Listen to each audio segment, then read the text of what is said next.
valeur qui a été très clairement impactée par l'annonce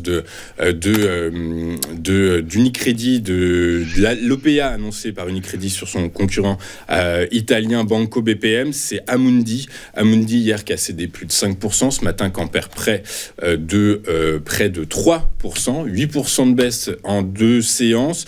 Est-ce que c'est le moment d'entrer sur ce titre-là, Mathieu ? Alors, j'ai pas son cours exact. Attendez, je me mets sur...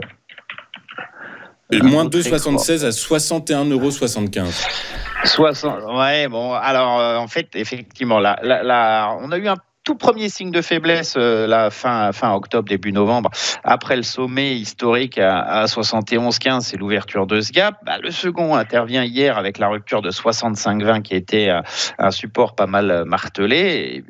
Si on doit revenir à l'achat sur Amundi, c'est la zone 60, 59, 10, c'est la zone de support majeur et pas avant. Pourquoi ? Parce qu'effectivement, on a un gap baissier, donc ça fait le deuxième gap baissier dans le mouvement de correction.